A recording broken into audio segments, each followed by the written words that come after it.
Hello friends, welcome back to my YouTube channel. Friends, आज के video में आप देखने वाले हैं हिंदी साहित्य का इतिहास, जो कि आचार्य रामचंद्र शुक्ल जी के द्वारा लिखा गया है।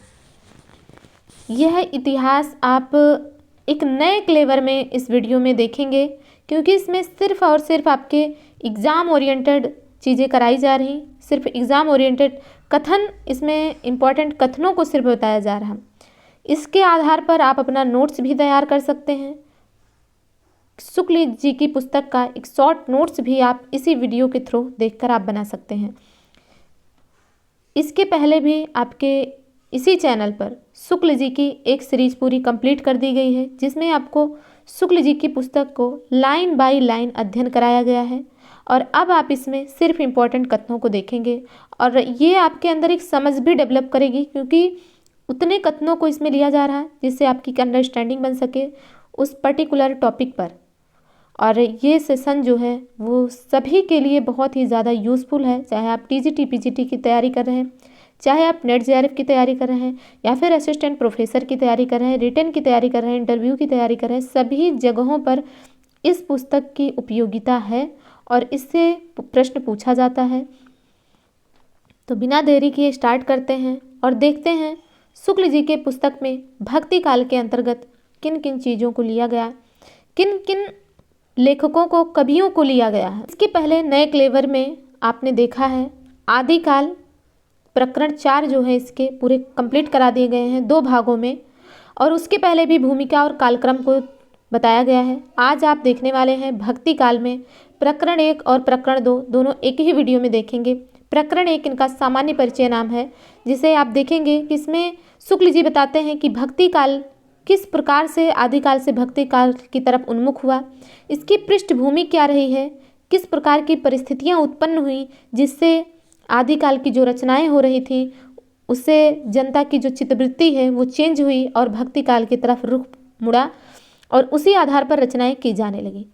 तो यहाँ पर शुक्ल जी बताते हैं सामान्य परिचय के अंतर्गत कि देश में मुसलमानों का राज्य प्रतिष्ठित हो जाने पर हिंदू जनता के हृदय में गौरव, गर्व और उत्साह के लिए वह अवकाश न रह गया। उसके सामने ही उसके देव मंदिर गिराए जाते थे, देव मूर्तियां तोड़ी जाती थीं और पूज्य पुरुषों का अपमान होता था, और वे कुछ भी नहीं कर सकते थे। यानी आपको पता है कि जब मुसलमानों का राज्य प्रतिस्थापित हो गया तो वो अपना ही धर्म का प्रचार करना चाहेंगे, अपने ही जो संत हैं उनके यहाँ के, जो वहाँ के पंडित, जिस प्रकार से हिंदुओं में पंडित होते हैं उसी प्रकार से जो उनके यहाँ से मौलवी ये सब हैं, उन सभी का ही वो प्रचार करेंगे, जाहिर सी बात है। तो हिंदू धर्म की जो देव मूर्तियाँ थी, देव मंदिर थे, वो सभी तोड़े फोड़े जाने लगे।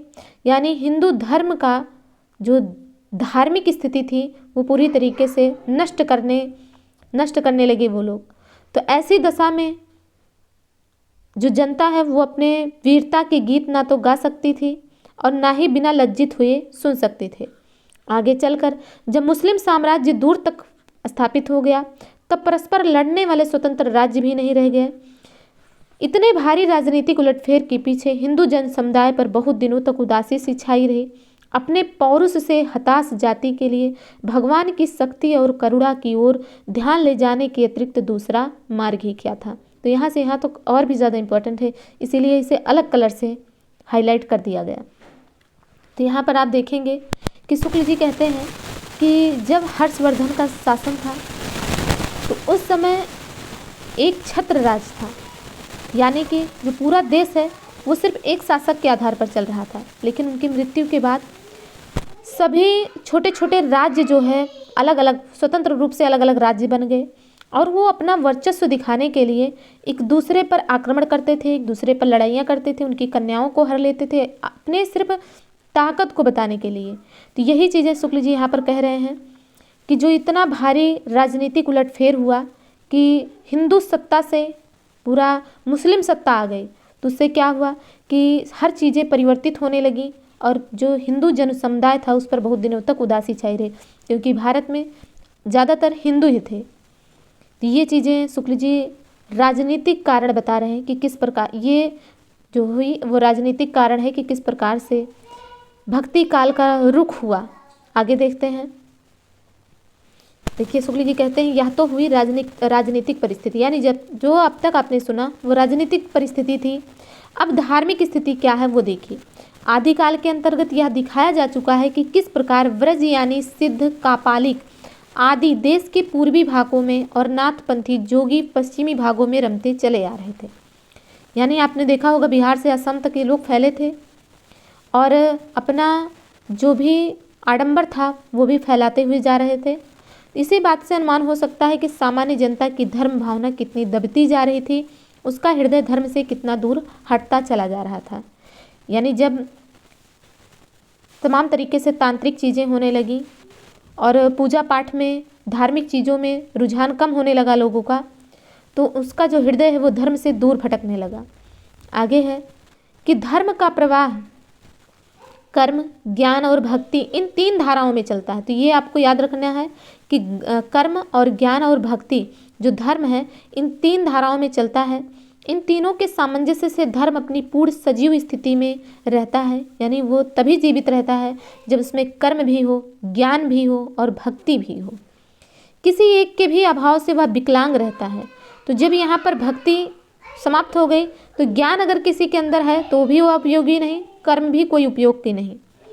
कर्म के बिना वह लूला लंगड़ा है, ज्ञान के बिना वह अंधा है और भक्ति के बिना वह हृदय विहीन क्या निष्प्राण रहता है। देखिए यहाँ पर भक्ति के महत्व तो समझा रहे हैं शुक्ल जी कि अगर भक्ति नहीं है तो व्यक्ति जो है वो जो धर्म है वो क्या है निष्प्राण हो जाता है। यानी कि जैसे व्यक्ति के अंदर प्राण ना रहे, इसके अलावा सब कुछ रहे तो वो बेकार है।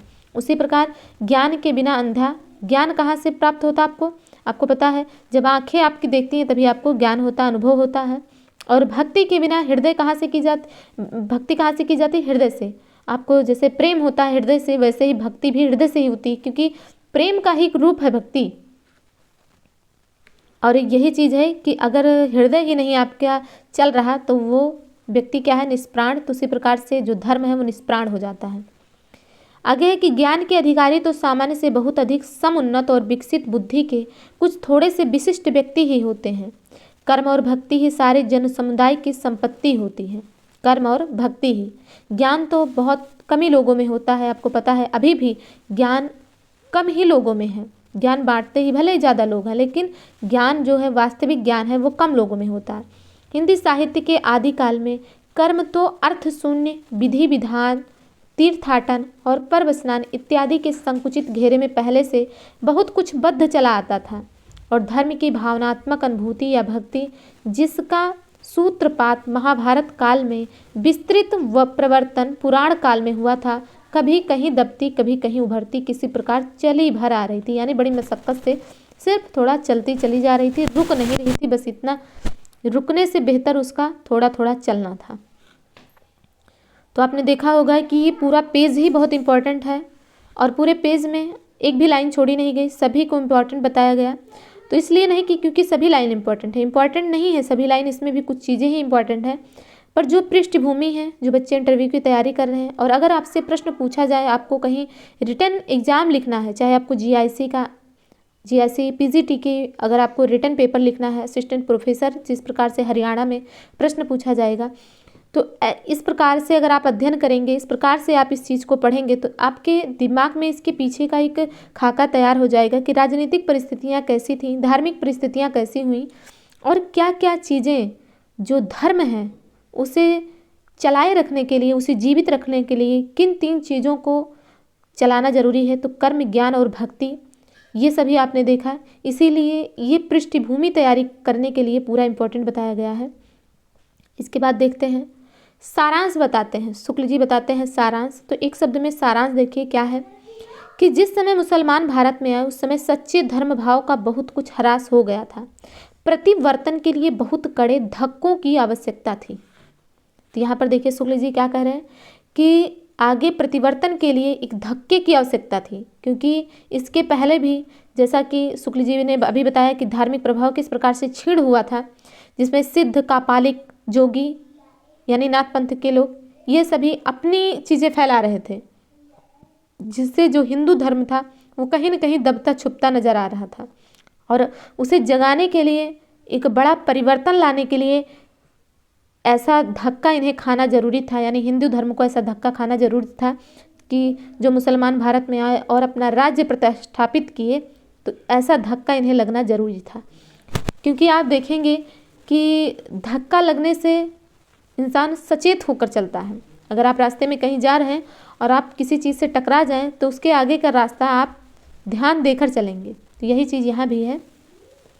आगे शुक्ल जी का मोस्ट इम्पॉर्टेंट कथन है, इसे आप चाहे अपने नोट्स में लिख लीजिए, चाहे अपनी बुक में हाईलाइट कर लीजिए, जो भी आपके पास PDF हो बुक हो वहाँ पर इसे हाईलाइट कर लीजिए कि भक्ति का जो सोता दक्षिण की ओर से धीरे धीरे उत्तर भारत की ओर पहले से ही आ रहा था, यानी जो धार्मिक परिवर्तन धीरे धीरे हो रहा था, उसे राजनीतिक परिवर्तन के कारण शून्य पड़ते हुए जनता के हृदय क्षेत्र में फैलने के लिए पूरा स्थान मिला। रामानुजाचार्य संवत 1073 ने शास्त्रीय पद्धति से जिस सगुण भक्ति का निरूपण किया था, उसकी ओर जनता आकर्षित होती चली आ रही थी। शुक्ल जी ने अब इसके बाद परिणाम बताया है, समझ लीजिए। तो परिणाम के रूप में ये कथन निकल के आया है कि जो सिद्ध और नाथ इन सबसे प्रभावित थी जो जनता, तो उसके अंदर धीरे धीरे भक्ति पनप रही थी। तो भक्ति दक्षिण से पनप रही थी। तो यहाँ पर देखिए जो सोता, सोता का मतलब एक ऐसा छिद्र है, ऐसा जल जाने का रास्ता है, जल निकलने का रास्ता है, जहाँ से बहुत स्लो निकलता रहे और वो बराबर निकलता रहे, इस तरीके से कि भक्ति का जो सोता दक्षिण की ओर से धीरे धीरे उत्तर भारत की ओर पहले से ही आ रहा था। यानी जब मुसलमान राज्य प्रतिष्ठापित हुआ तो उसे एक धक्का लगा, वो और तीव्र हो गई, लेकिन उसके पहले भी वो धीरे धीरे आ रहा था। उसे राजनीतिक परिवर्तन के कारण शून्य पड़ते हुए जनता के हृदय क्षेत्र में फैलने के लिए पूरा स्थान मिला। रामानुजाचार्य ने शास्त्रीय पद्धति से जिस सगुण भक्ति का निरूपण किया था, उसकी ओर जनता आकर्षित होने लगी। यानी इन्हें समझ लीजिए एक रास्ता मिल गया। रामानुजाचार्य जो एक शास्त्रीय पद्धति से सगुण मार्ग को विकसित कर रहे थे, उसकी ओर इन्हें जाने का आकर्षण हो गया। तो ये चीज़ें हो गई। आगे देखते हैं कि भक्ति के आंदोलन की जो लहर दक्षिण से आई, उसी ने उत्तर भारत की परिस्थिति के अनुरूप हिंदी मुसलमान दोनों के लिए एक सामान्य भक्ति मार्ग की भी भावना कुछ लोगों में जगाई। हृदय पक्ष शून्य सामान्य अंतर साधना का मार्ग निकालने का प्रयत्न नाथपंथी कर चुके थे। तो क्या कह रहे हैं, हृदय पक्ष शून्य और साधना करने का मार्ग नाथपंथी निकाल चुके थे, या हम देख चुके हैं या कह चुके हैं। पर रागात्मक तत्व से रहित साधना से ही मनुष्य की आत्मा तृप्त नहीं हो सकती। महाराष्ट्र देश के प्रसिद्ध भक्त नामदेव ने हिंदू मुसलमान दोनों के लिए एक सामान्य भक्ति मार्ग का भी आभास दिया। उसके पीछे कबीरदास ने विशेष तत्परता के साथ एक व्यवस्थित रूप में यह मार्ग निर्गुण पंथ के नाम से चलाया। जैसा कि ये प्रश्न आपके इसी चैनल पर कम्युनिटी में पूछा गया था, जिसका आंसर आपको यहाँ से मिल जाएगा। इसके बाद है, जैसा कि पहले कहा जा चुका है कि कबीर के लिए नाथपंथी जोगी बहुत कुछ रास्ता निकाल चुके थे। भेदभाव को निर्दिष्ट करने वाले उपासना के बाहरी विधानों को अलग रखकर उन्होंने अंतः साधना पर जोर दिया था। तो क्या किया था, निर्गुण के लिए उन्होंने रास्ता निकाला था कि उपासना के बाहरी विधान, पूजा पाठ की जो आरती वंदना अर्चना ये सब चीज़ें हैं, इसे बाहर रखकर अंतः साधना पर जोर दिया था कि इन सभी बाहरी अगरबत्ती धूप बत्ती की आवश्यकता नहीं, बल्कि अपने अंदर साधना करिए। पर नाथपंथियों की अंतः साधना हृदय पक्ष शून्य थी, यानी उसमें भाव नहीं था, उसमें प्रेम तत्व का अभाव था। और कबीर ने क्या किया, ईश्वर से प्रेम करना सिखलाया। नाथपंथियों की बहुत सी बातों को उन्होंने अपनी वाणी में जगह दी, पर यह बात उन्हें खटकी कि हृदय पक्ष शून्य हो जाए। तो उनका संकेत वो इन वचनों में देते हैं। तो क्या कहते हैं कबीरदास जी की, झिलमिल झगड़ा झूलते बाकी रही न काहू, और गोरख अटके कालपुर कौन कहावे साहू। ये उन्होंने पंक्तियां कही। इसके बाद कबीर के विषय में देखिए क्या कहा जा रहा है कि कबीर ने जिस प्रकार एक निराकार ईश्वर के लिए भारतीय वेदांत का पल्ला पकड़ा, उसी प्रकार उस निराकार ईश्वर की भक्ति के लिए सूफियों का प्रेम तत्व लिया।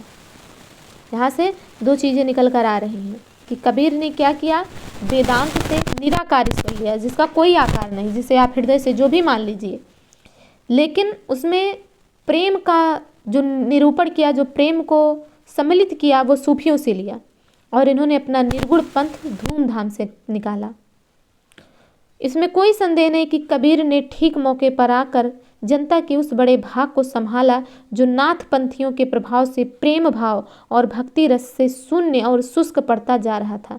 उनके द्वारा यह बहुत ही आवश्यक कार्य हुआ। तो ये आपको याद रखना है कि ये किसका स्टेटमेंट है। तो ये रामचंद्र शुक्ल जी का स्टेटमेंट है कि इन्होंने कहा कि कबीर ने ठीक उस मौके पर आकर जनता के उस बड़े भाग को संभाला जो नाथपंथियों के प्रभाव से प्रेम भाव और हृदय पक्ष से शून्य होती जा रही थी, शून्य और शुष्क पड़ता जा रहा था। यह उनके द्वारा बहुत ही आवश्यक कार्य हुआ। आगे है कि कबीर तथा अन्य निर्गुण पंथी संतों के द्वारा अंत साधना में रागात्मिकता भक्ति ज्ञान का योग तो हुआ, पर कर्म की दशा वही रही जो नाथपंथियों की यहाँ रही। तो यहाँ पर शुक्ल जी बता रहे हैं कि जब कबीर ने निर्गुण पंथ लाया तो दो चीज़ों में तो परिवर्तन हुआ, भक्ति में और ज्ञान में, पर कर्म की दशा वही रही जो नाथपंथियों। जैसे बताया गया कि धार्मिक या धर्म को जगाने के लिए 3 चीज़ों की आवश्यकता होती है, कर्म, ज्ञान, भक्ति। तो कर्म नहीं बदला, ज्ञान भी बदला और भक्ति भी बदली, परंतु जो कर्म है उसकी दशा वही रही। तो आगे देखते हैं क्या कहते हैं। आगे है कि कबीर का जो ज्ञान पक्ष है वो तो रहस्य और गुह की भावना से विकृत मिलेगा।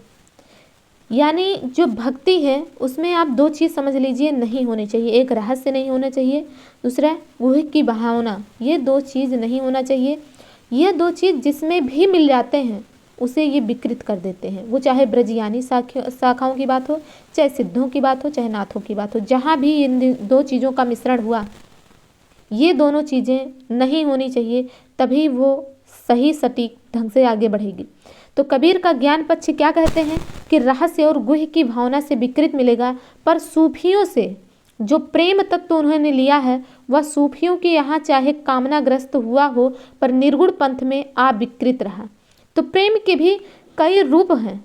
यह भी आप अभी एमए के विद्यार्थी हैं, आप नेट की तैयारी कर रहे हैं, आप असिस्टेंट प्रोफेसर तक पहुँच गए हैं, तो आपको पता है कि प्रेम के ही कई रूप हैं। यहाँ पर सूफियों के यहाँ बता रहे हैं कि ये काम वासनाग्रस्त हुआ लेकिन निर्गुण पंथ में यह अविकृत रहा, क्योंकि यहाँ पर सिर्फ प्रेम को प्रेम की भांति लिया गया। यह निःसंदेह प्रशंसा की बात है, ऐसा शुक्ल जी कह रहे हैं। और कहते हैं कि वैष्णवों की जो कृष्ण भक्ति शाखा ने केवल प्रेम लक्षणा भक्ति ली, फल यह हुआ कि उसने अश्लील विलासिता की प्रवृत्ति जगाई। अब देखिए वैष्णवों की कृष्ण भक्ति की बात हो रही कि उन्होंने क्या लिया, प्रेम लक्षणा भक्ति ली और उसमें अश्लीलता आगे देखने को मिली, रासलीला, ये सब चीज़ों में। पहले चीज़ें जब सूरदास ने जिन चीज़ों का वर्णन किया उसे अच्छा किया, पर आगे उसी के आधार पर लोग और विलासितापूर्ण चीज़ें वर्णित करने लगे। लेकिन राम भक्ति शाखा में भक्ति सर्वांगपूर्ण रही, इससे वह विकृत ना होने पाई। तो ये दोनों में कृष्ण भक्ति सगुण धारा के दोनों शाखाओं में राम भक्ति कृष्ण भक्ति में आपको अंतर दिख गया। इसके बाद देखते हैं शुक्ल जी आगे कहते हैं कि यह सामान्य भक्ति मार्ग एक ईश्वरवाद का एक निश्चित स्वरूप लेकर खड़ा हुआ, जो कभी ब्रह्मवाद की ओर ढलता था और कभी पैगंबरी खुदावाद की ओर। तो यहाँ पर क्या कह रहे हैं कि जो यह सामान्य भक्ति मार्ग जो था वो एक ईश्वरवाद को लेकर खड़ा हुआ, कभी ये ब्रह्मवाद की ओर ढलता था और कभी पैगंबरी खुदावाद की ओर, और निर्गुण पंथ नाम से प्रसिद्ध हुआ। तो यहाँ पर आप देख रहे हैं कि दोनों को समानता दी गई है, यानी जो मुस्लिम धर्म के व्यक्ति हैं वो भी इसमें आ सकते हैं और जो हिंदू धर्म के हैं वो भी, यानी दोनों उपासना कर सकते हैं निर्गुण पंथ में। आगे इसकी ओर ले जाने वाली सबसे पहली प्रवृत्ति जो लक्षित हुई वह ऊंच नीच और जाति पाति के भाव का त्याग और ईश्वर की भक्ति के लिए मनुष्य मात्र के समान अधिकार का स्वीकार था। आगे क्या कहते हैं, जो इसकी प्रवृत्ति हुई वो क्या हुआ, ऊंच नीच, जात पात, ये सब चीज़ें नहीं ध्यान दिया गया, सिर्फ ये ध्यान दिया गया कि मनुष्य अगर आप हैं तो आप इसमें आ सकते हैं, इस तरीके से आराधना कर सकते हैं। इस भाव का सूत्रपात भक्ति मार्ग के भीतर महाराष्ट्र और मध्य देश में नामदेव और रामानंद जी द्वारा हुआ। महाराष्ट्र देश में नामदेव का जन्म काल शक संवत 1192 और मृत्यु काल शक संवत 1272 प्रसिद्ध है। ये दक्षिण के नरुसव मणि नरसी बमनी सतारा जिले के दर्जी थे। पीछे पंढरपुर के विठोबा विष्णु भगवान के मंदिर में भगवत भजन करते हुए अपना दिन बिताने लगे थे। तो नामदेव के विषय में बताया गया कि क्या थे, दर्जी थे। इसके बाद है इनके गुण के विषय में कि नामदेव सीधे साधे सगुण भक्ति मार्ग पर चले जा रहे थे, पर पीछे उस नाथ पंथ के प्रभाव के भीतर भी लाए गए जो अंतर्मुख साधना द्वारा सर्वव्यापक निर्गुण ब्रह्म के साक्षात्कार को ही मोक्ष का मार्ग मानता था। लाने वाले कौन थे इसे? इन्हें ज्ञानदेव। तो ज्ञानदेव के विषय में एक कहानी प्रसिद्ध है। देखिए, पहले नामदेव कैसे आए थे सगुण भक्ति में, बिना किसी गुरु से दीक्षा लिए, यानी किसी से इन्होंने मंत्र कुछ भी नहीं लिया। जिस प्रकार से तुलसी ने रामानंद जी से राम राम का मंत्र लिया, उसी प्रकार से इन्होंने कोई मंत्र नहीं लिया, किसी से कुछ भी मंत्र नहीं लिया, बल्कि इन्होंने क्या किया, अपने हृदय की स्वाभाविक प्रेरणा से ये भक्ति मार्ग में आए और भक्ति इन्होंने की। लेकिन जो ज्ञानदेव हैं, इनके मित्र हैं, वो बराबर इन्हें समझाते थे कि बिन गुरु होए न ज्ञान, और समझाते आते थे। तो इन्होंने बाद में क्या किया, बाद में इन्होंने नामदेव ने नागनाथ नामक शिव के स्थान पर जाकर विसोबा खेचर अथवा खेचर नाथ नामक एक नाथ पंथी कनफटे से दीक्षा ली। तो ये भी आप याद रखिए कि नाथ पंथी एक जोगी से इन्होंने, जो कि विसोबा खेचर जिसका नाम था, उससे बाद में नामदेव ने दीक्षा ली थी। इसके संबंध में वो बार बार कहते हैं कि मन मेरी सुई तन मेरा धागा, खेचर जी के चरण पर नामा सिंपी लागा।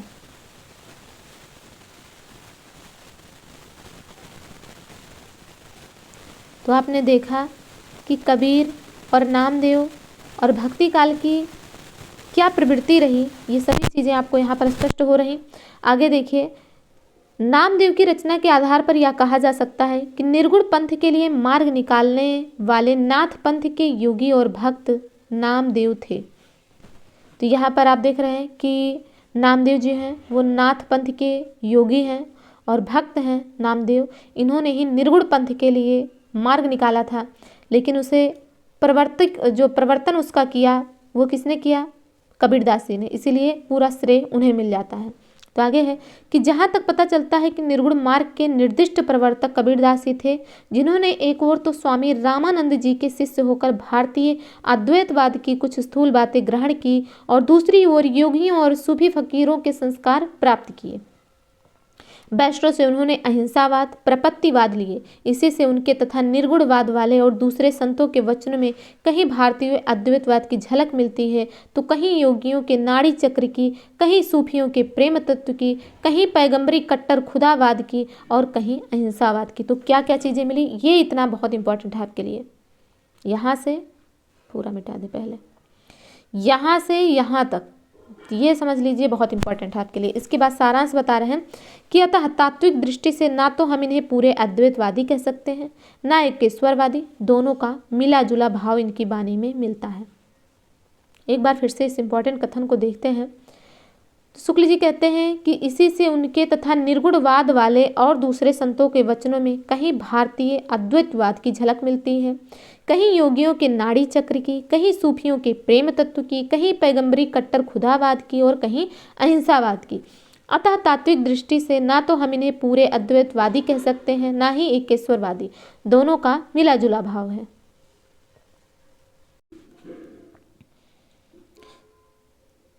आगे शुक्ल जी कहते हैं कि इस प्रकार देश में सगुण और निर्गुण के नाम से भक्ति काव्य की दो धाराएं विक्रम की 15वीं शताब्दी के अंतिम भाग से लेकर 17वीं शताब्दी के अंत तक समानांतर चलती रही। तो दो धाराएं चली, सगुण और निर्गुण धारा। यह निर्गुण धारा दो शाखाओं में विभक्त हुई, एक तो ज्ञानाश्रयी शाखा और दूसरा प्रेम मार्गी शाखा, जो कि सूफियों से ली गई थी। तो ये चीज़ें आपको देखने को मिला। आगे हम देखेंगे कि पहली शाखा भारतीय ब्रह्म ज्ञान और योग साधना को लेकर तथा उसमें सूफियों के प्रेम तत्व को मिलाकर उपासना के क्षेत्र में अग्रसर हुई और सगुण के खंडन में उसी जोश के साथ तत्पर रही जिस जोश के साथ पैगंबरी मत, बहुदेवोपासना और मूर्ति पूजा आदि के खंडन में रहते हैं। इस शाखा की रचनाएं साहित्यिक नहीं हुई, फुटकल दोहों या पदों के रूप में है, जिसकी भाषा और शैली अधिकतर अव्यवस्थित और ऊटपटांग है।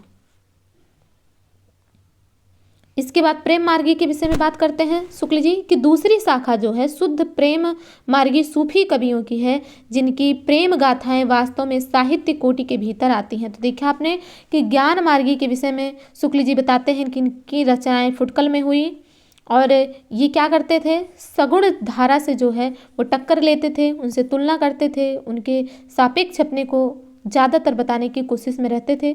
लेकिन जो दूसरी शाखा है शुद्ध प्रेम मार्गी सूफी कवियों की है, उसमें प्रेम गाथाएं वास्तव में साहित्य कोटि के भीतर आती हैं। इसी में एक चीज़ और दिया गया है कि ईश्वर दास की सत्यवती कथा नाम की एक कहानी है जो दोहे और चौपाई में लिखी गई है। तो ये आपको याद रखना, सत्यवती कथा किसने लिखा है, ईश्वर दास ने, जो कि ये दोहे और चौपाई में लिखी गई है। इसके आधार पर ही आगे रचनाएं हुई हैं। सत्यवती कथा के विषय में भी आपको बताया गया है इसके पहले वाले जो शुक्ल जी की सीरीज है उसमें। आगे है ईश्वरदास ने इस ग्रंथ के रचना काल के विषय में क्या कहा, इसे देखिए। तो क्या कहते हैं कि भादो मास पास उजियारा, जो पक्ष है वो उजियारा पक्ष है, यानी शुक्ल पक्ष की बात इसमें की जा रही, भादो मास के, भादो महीने के। और तिथि क्या करें, तिथि नौमी और मंगलवारा, दिन मंगलवार है। नसत अश्वनी मेष कचंदा, पंच जना सो सदा आनंदा। जोगिनीपुर दिल्ली बड़ थाना, शाह सिकंदर बड़ सुल्ताना। कंठे बैठे सुरसती विद्या गणपति दीन। तो ये चीज़ें यहाँ पर। और कहते हैं ईश्वरदास कि ता दिन कथा आरंभ यह ईश्वरदास कवि कीन। पुस्तक में 5-5 चौपाइयों पर अर्धलियों पर एक दोहा है, यानी 5 चौपाइयाँ फिर एक दोहा। इस प्रकार 58 दोहे पर यह समाप्त हो गई है। भाषा अयोध्या के आसपास की ठेठ अवधि है। तो ईश्वरदास की जो कथा है, जो रचना है सत्यवती कथा, इसकी भाषा भी आपको याद रखनी कि भाषा इसकी ठेठ अवधि है। इसमें 58 दोहे हैं और 5 चौपाइयों पर एक अर्धलियाँ या एक दोहा दिया गया है। इसके बाद आप देखेंगे दूसरा प्रकरण, भक्ति काल का दूसरा प्रकरण है निर्गुण धारा, जिसमें आप ज्ञानाश्रयी शाखा के विषय में बात करेंगे। कबीर इनकी उत्पत्ति के संबंध में अनेक प्रकार के, कबीर जो हैं इनकी उत्पत्ति के संबंध में अनेक प्रकार के प्रवाद प्रचलित हैं। जैसा कि आपको पता है कि वाद विवाद ये 2 चीज़ तो होते ही हैं, आज तीसरा चीज़ भी आपको पता चल गया, प्रवाद, और एक शब्द होता है प्रतिवाद। वाद विवाद, प्रतिवाद और प्रवाद। तो प्रवाद का मतलब ये हुआ कि कई प्रकार से जनश्रुतियाँ जो हैं वो प्रचलित हैं इनकी उत्पत्ति के संदर्भ में। आगे इनका जो जन्म है वो बताया जाता है कि कबीर का जन्म काल जेठ सुदी पूर्णिमा सोमवार विक्रम संवत 1456 माना जाता है। और यहाँ पर इन्होंने रामानंद से जो मंत्र लिया था वो राम राम कह मंत्र था। कबीर ने इसी को गुरु मंत्र मान लिया और वो अपने को गुरु रामानंद जी का शिष्य कहने लगे थे। तो यहाँ पर क्या हुआ कि एक बार रामानंद जी पंचगंगा घाट जो कि बनारस में है वहाँ पर स्नान करने जा रहे थे और कबीर दास जी उनके कई दिनों से राह देख रहे थे कि रामानंद जी आएँ और हम उनसे कुछ दीक्षा लें। और रामानंद जी जैसे स्नान कर बाहर आते हैं और वो सीढ़ियों पर लेट गए थे कबीरदास जी, उनके ऊपर उनका पैर पड़ गया और जैसे ही उनका पैर पड़ा तो उन्होंने कहा राम राम कहा। जैसे व्यक्ति चौंक कर कुछ ना कुछ शब्द बोलता वैसे उन्होंने यही शब्द बोला और रामानंद जी बोल उठे कि राम राम कहा। इसी प्रकार से उन्होंने इसे अपना गुरु मंत्र मान लिया और उनको अपना गुरु। कबीर पंथ में मुसलमान भी हैं। उनका कहना है कि कबीर ने प्रसिद्ध सूफी मुसलमान फ़कीर शेख तकी से दीक्षा ली थी, वह उस सूफी फ़कीर को ही कबीर का गुरु मानते हैं। तो आप यहाँ देखेंगे कि कबीर में जो कबीर पंथ है, जो निर्गुण पंथ है, उसमें आपने देखा कि उसमें मुस्लिम भी हैं, उसमें हिंदू भी हैं। तो जब 2 धर्म के लोग हैं तो दोनों अपने अपने अनुसार चीज़ें मानते हैं, अपने अपने अनुसार उनके जन्म को मानते हैं, अपने अपने अनुसार उनके गुरुओं को मानते हैं और सभी अपने को श्रेष्ठ बताना चाहते थे। उसी प्रकार से हिंदू धर्म वाले रामानंद को गुरु मानते हैं और जो मुस्लिम धर्म वाले हैं वो फ़कीर शेख तकी को मानते हैं कि उनसे इन्होंने दीक्षा ली थी। अतः इसमें कोई संदेह नहीं कि कबीर को राम नाम रामानंद जी से ही प्राप्त हुआ, पर आगे चलकर कबीर के राम जो हैं वो रामानंद के राम से भिन्न हो गए। अतः कबीर को वैष्णव संप्रदाय के अंतर्गत नहीं लिया जा सकता, क्योंकि ये सगुण उपासना नहीं कर रहे थे। राम का सहारा इन्होंने लिया था, लेकिन ये निर्गुण भक्ति में थे। आगे देखिए क्या कहते हैं कि कबीर के राम धनुर्धर साकार राम नहीं रह गए, बल्कि वे ब्रह्म के पर्याय हो गए। यानी कि जैसा ब्रह्म है, जो ब्रह्म है उन्हीं का एक पर्यायवाची हो गया, एक रूप हो गया राम। तो आगे क्या कहते हैं कि दशरथ सुत तिहलोक बखाना, राम नाम का मरम है आना। इसके बाद इनके विषय में कहा जा रहा है किस प्रकार उन्होंने भारतीय ब्रह्मवाद के साथ सूफियों के भावनात्मक रहस्यवाद और हठ योगियों के साधनात्मक रहस्यवाद और वैष्णवों के अहिंसावाद तथा प्रपत्तिवाद का मेल करके अपना पंथ खड़ा किया। ये सब अभी अपने सामान्य परिचय के अंतर्गत यही सभी चीज़ें एकदम लाइन टू लाइन देखा है, लेकिन ये काफ़ी इम्पोर्टेंट है कि इन्होंने किससे क्या लिया है। जैसे हठ योगियों से रहस्यवाद लिया है, वैष्णवों से अहिंसावाद तथा प्रपत्तिवाद लिया है, और सूफियों से भावात्मक रहस्यवाद लिया है, और हठ योगियों से साधनात्मक लिया है। तो इनकी वाणी में ये सब स्पष्ट लक्षित होते हैं। यद्यप कबीर की वाणी निर्गुण वाणी कहलाती है, पर उपासना क्षेत्र में ब्रह्म निर्गुण नहीं बना रह सकता। सेव्य सेवक भाव में स्वामी में कृपा, क्षमा, औदार्य आदि गुणों का आरोप हो ही जाता है। इसीलिए कबीर के वचनों में कहीं तो निरुपाधि निर्गुण ब्रह्म सत्ता का संकेत मिलता है। जैसे कहते हैं कि पंडित मिथ्या करहु विचारा, न वह सृष्टि न वह सृजनहारा, ज्योति स्वरूप काल नहीं हुआ, वचन न आहि शरीरा। तो ये कबीर के विषय में बातें हुई।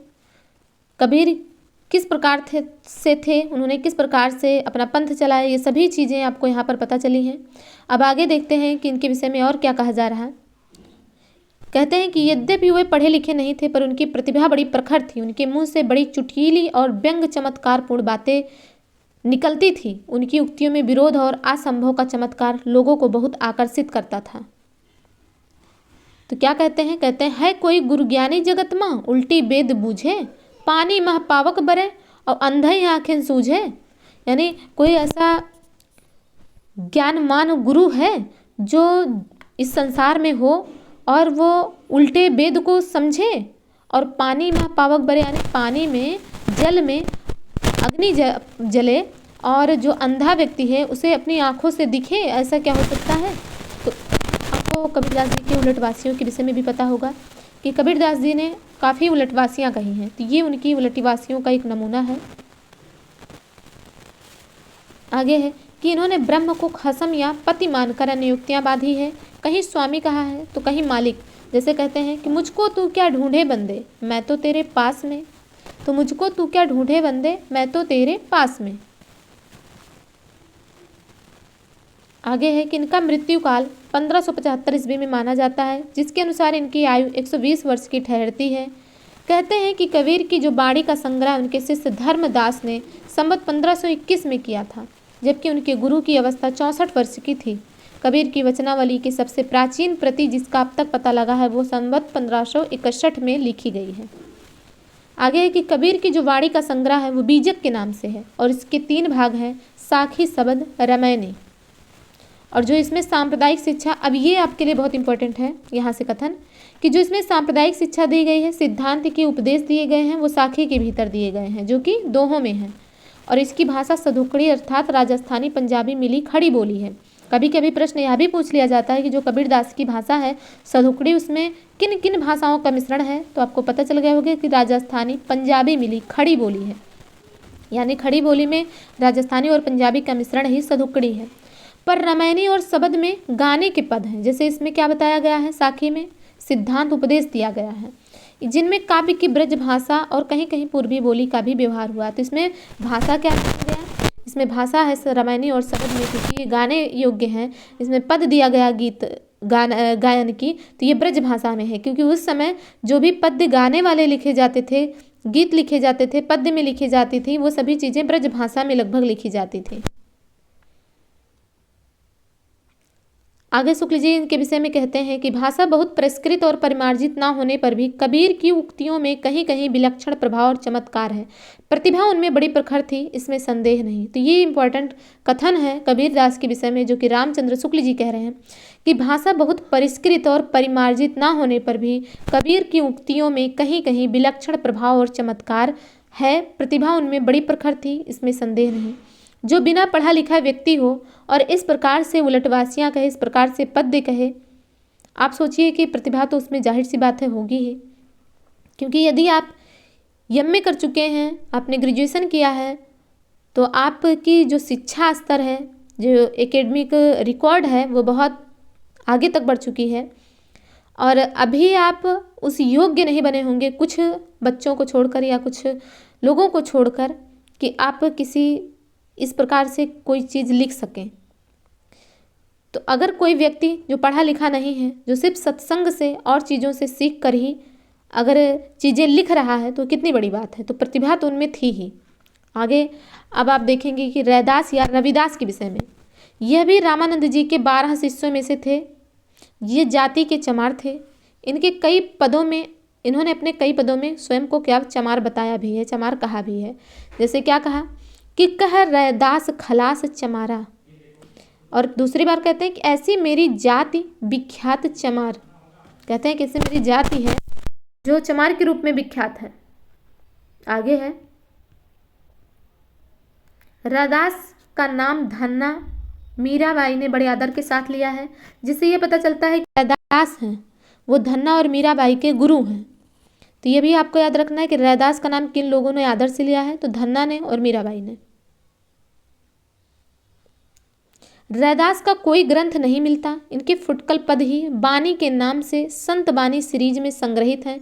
40 पद तो आदि गुरु ग्रंथ साहिब में दिए गए हैं। तो ये आपको पता चल गया कि रैदास की साखी टाइप से इनकी भी कोई रचना है, साखी नहीं बानी टाइप, बानी है, बानी नाम से, जिसका संत बानी सीरीज में इनकी जो पद्य हैं वो संकलित हैं। आगे आप धर्मदास के विषय में देखेंगे। जो धर्मदास हैं इनके विषय में आपने पहले भी देख लिया कि कबीरदास जी की जो बीजक है उसका इन्होंने संकलन किया था और इन्हीं को इनके कबीरदास जी के परलोकवास पर गद्दी मिली थी। कबीरदास जी की ही गद्दी संभालने को मिली धर्मदास को। और इनके पास जो भी, समझ लीजिए ये अमीर व्यक्ति थे, जो भी इनके पास धन धान्य था, जब इनको वो गद्दी मिल गई, जब ये गुरु हो गए, इन्होंने सब कुछ अपना उसी पर लुटा दिया, यानी स्वयं के लिए कुछ भी नहीं रखा। आगे है गुरु नानक के विषय में। तो गुरु नानक जी के विषय में आप देखेंगे संवत 1526 में कार्तिकी पूर्णिमा के दिन तिलवंडी ग्राम जिला लाहौर में इनका जन्म हुआ था, जो कि अभी आपको पाकिस्तान में लाहौर मिल जाएगा। इनके पिता हैं कालू चंद्र खत्री, जिनका जिला है लाहौर, तहसील सरकपुर में के तिलवंडी नगर के सूबा बुलार पठान के ही कारिंदा थे। तो इतना आपको ध्यान नहीं रखना है। इनकी माता का नाम तृप्ता था, तो इनके पिता का नाम कालूचंद और माता का नाम तृप्ता, बस इतना ही आपके लिए आवश्यक है। नानक जी बाल्यावस्था से ही अत्यंत साधु स्वभाव के थे। संवत 1545 में इनका विवाह गुरुदासपुर के मूलचंद खत्री की कन्या सुलक्षणी से हुआ। तो बस इतना याद रखिए, गुरु नानक जी का जन्म जो है संवत 1526 ईस्वी में हुआ है, लाहौर में हुआ है। इनके पिता कालूचंद थे, माता इनकी तृप्ता थी, और देखिए नाम कितना आधुनिक है, तृप्ता। इसके बाद जो इनका विवाह हुआ, इनकी पत्नी का नाम सुलक्षणी था और साधु स्वभाव के थे। साधु स्वभाव का मतलब ये हुआ, साधु ऐसे व्यक्ति होते हैं जिन्हें ना क्रोध आता है, मतलब वो सुख दुख क्रोध इन सब चीज़ों से बहुत दूर रहते हैं।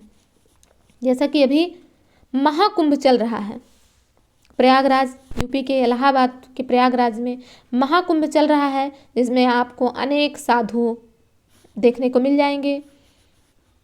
तमाम प्रकार के साधुओं की विभिन्न प्रजातियां यहाँ पर आपको मिलेंगी, जहाँ पर आप साधु स्वभाव वाले साधुओं को भी देखेंगे। तो अगर आप साधुओं के साधु स्वभाव से परिचित नहीं हैं तो एक बार आइए महाकुंभ में और यहाँ से आप साधुओं का नज़ारा देखकर जाइए। सुलक्षणी से इनके 2 पुत्र हुए, एक है श्रीचंद, दूसरे हैं लक्ष्मीचंद। श्रीचंद आगे चलकर उदासी संप्रदाय के प्रवर्तक हुए। तो श्रीचंद ने आगे चलकर क्या बनाया, उदासी संप्रदाय। इनके पुत्रों के भी नाम याद रख लीजिए कि श्रीचंद और लक्ष्मीचंद। आगे है कि अंत में कबीरदास की निर्गुण उपासना का प्रचार इन्होंने पंजाब में आरंभ किया और वे सिख संप्रदाय के आदि गुरु हुए। क्या कहा जा रहा है कि जो कि निर्गुण उपासना का प्रचार है उन्होंने आरंभ किया गुरु नानक जी ने, और ये सिख संप्रदाय के आदि गुरु हुए। दादू दयाल के विषय में अब आप देखेंगे कि दादू दयाल यद्यपि सिद्धांत दृष्टि से दादू कबीर के मार्ग के ही अनुयायी हैं, पर उन्होंने अपना एक अलग पंथ चलाया जो कि दादू पंथ के नाम से प्रसिद्ध है। तो इन्हें आप याद रखिए कि कबीर मार्ग के ही अनुयायी थे। दादू पंथी लोग इनका जन्म संवत 1601 में गुजरात के अहमदाबाद नामक स्थान में मानते हैं। दादू दयाल।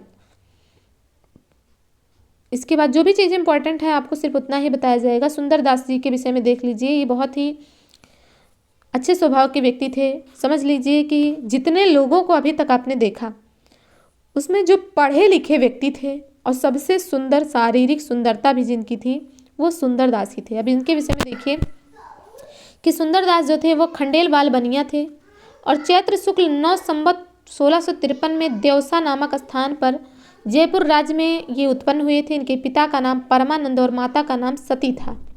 जब ये 6 वर्ष के थे तब दादू दयाल देवसा में गए और तभी से यह दादू दयाल के शिष्य हो गए और दादू दयाल कबीरपंथी अनुयायी थे। इनके साथ रहने लगे। संवत 1660 में दादू दयाल का देहांत हुआ, तब ये नराना में रहे। फिर जगजीवन साधु के साथ अपने जन्मस्थान देवसा में आ गए। वहाँ संवत 1663 तक रहकर फिर जगजीवन के साथ काशी चले आए। वहाँ 30 वर्ष की अवस्था तक ये संस्कृत व्याकरण, वेदांत और पुराण आदि पढ़ते रहे। संस्कृत के अतिरिक्त फारसी भी जानते थे। काशी से लौटने पर ये राजपुताने के फतेहपुर शेखावटी नामक स्थान पर आ रहे। वहाँ के नवाब आलिफ खां इन्हें बहुत मानते थे। इनका देहांत कार्तिक शुक्ल 8 संवत 1746 को सांगानेर में हुआ। तो ये रहा सुंदरदास के विषय में पूरा डाटा कि सुंदरदास के जो गुरु थे वो दादू दयाल थे, बस इतना याद रखिए। और इनके पिता का नाम परमानंद था, इनकी माता का नाम सती था। इनका जो ग्राम था वो देवसा नामक स्थान था जो कि जयपुर में था। आगे देखिए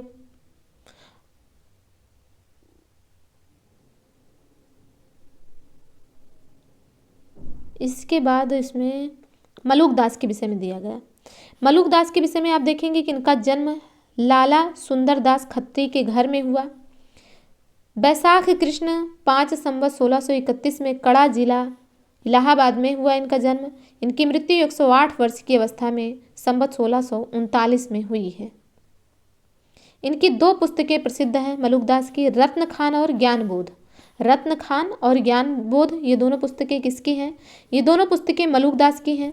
इसके बाद आप देखेंगे अक्षर अन्यन्य को संवत 1710 में इनके वर्तमान रहने का पता लगता है।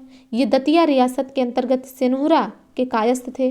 कुछ दिनों तक दतिया के राजा पृथ्वीचंद के दीवान भी थे। पीछे ये विरक्त होकर पन्ना में रहने लगे और प्रसिद्ध छत्रसाल इनके शिष्य हुए। तो अक्षर अन्यन्य के शिष्य कौन हुए? छत्रसाल, जो कि एक बहुत कुशल योद्धा भी थे। आगे देखिए दादू दयाल की शिष्य परंपरा में कौन? तो शिष्य परंपरा में जगजीवन दास या जगजीवन साहब हुए, जो कि दादू दयाल के मृत्यु के पश्चात सुंदरदास के साथ ये उनके गांव गए, जो संवत 1818 के लगभग वर्तमान थे। ये चंदेल ठाकुर थे और कोटवा बाराबंकी के निवासी थे। जगजीवन दास चंदेल ठाकुर थे। इन्होंने अपना एक अलग सत्यनामी संप्रदाय चलाया, जगजीवन दास। इनकी वाणी में साधारण ज्ञान चर्चा है। इनके शिष्य दूलम दास थे जिन्होंने एक शब्दावली लिखी है।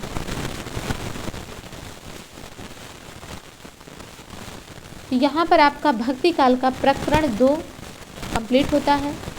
तो प्रकरण 1 सामान्य परिचय और प्रकरण 2 में आप ज्ञानाश्रयी शाखा के विषय में उसमें आए हुए सभी कवियों को, सभी कबीरदास के अनुयायियों को और अलग अलग पंथ चलाने वाले सभी निर्गुण धारा के ज्ञानाश्रयी शाखा के अंतर्गत आने वाले सभी कवियों को आपने यहाँ पर देखा है। अब इसके बाद आगे आपको भक्ति काल दूसरे भाग में अगला 2 प्रकरण पढ़ने को मिलेगा, क्योंकि इसमें 6 प्रकरण है तो आप इसे 3 भागों में कंप्लीट करेंगे। तो यह आपको देखने में कैसा लग रहा, आपको इससे कितना बेनिफिट हो रहा, यह सभी आप हमें कमेंट बॉक्स में ज़रूर लिखें। अगर इससे संबंधित आपकी कोई क्वेरी हो, कोई सजेशन हो तो भी आप हमें कमेंट बॉक्स में ज़रूर लिखें।